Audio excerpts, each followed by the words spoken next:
Bodybuilding has been my life since I was 15 years old. That's the first time I stepped on stage, was at 15, and I ended up placing fourth. And ever since that day, I've just been obsessed with bodybuilding. It's just, an incredible sport. To be up on stage and have all eyes on you and showing off all the time you spent building your physique is just an incredible feeling. And from that point on, I was just, I'm gonna win every show. And every show that I competed in, no one can beat me, I'm gonna win kind of mentality.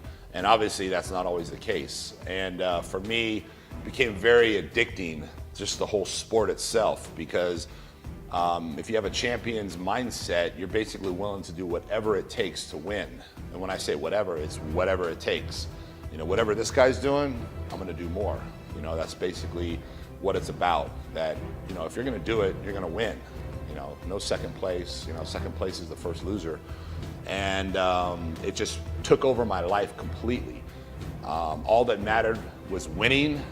And basically when I'm winning is a $5 trophy. So it doesn't logically make a lot of sense when I'm pushing my family away. I'm not worried about how much money I'm making. I'm not worried about my career. All I'm worried about is I have my eyes on that trophy, and it just wasn't healthy for me. It's very difficult to be involved in a sport and not put everything into it, because if I get on stage, I'm gonna win, and I'm gonna do whatever it takes. So it was very difficult for me to give up competing.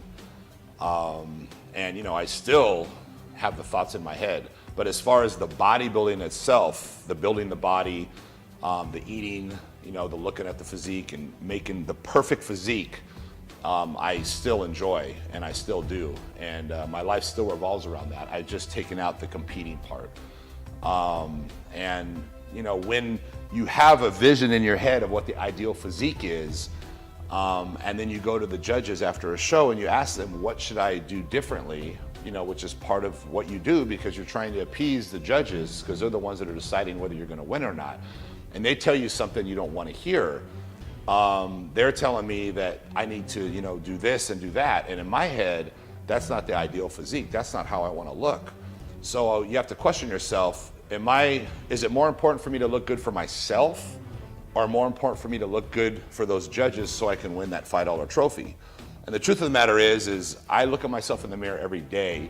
I have to live with myself. When I do a contest, it's one day and it's over.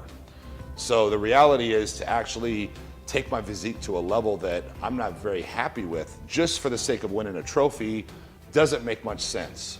And we all have different opinions on what the ideal physique is. And you have different bodybuilders are completely different. There's some that are stocky, thick, with no symmetry, and there's others that are very symmetrical but not quite as big. And I've always been more into the symmetrical, small waist, not the huge, massive legs where you can't walk. Everyone has their opinion. And for me, it's a lot more important to be happy with my physique. When I go to the gym every day to work out, I'm trying to appease myself, and I want to build what I feel is the ideal physique, not what someone else feels is ideal physique, because it's actually my body and my physique. So that's something that makes a lot of sense to me, is that for years I was trying to appease the judges, which basically have no bearing on my life, and I have to look at myself in the mirror every day. So to me, it doesn't make sense. It's more about making myself happy and putting all that grueling work to build what I consider the best physique possible.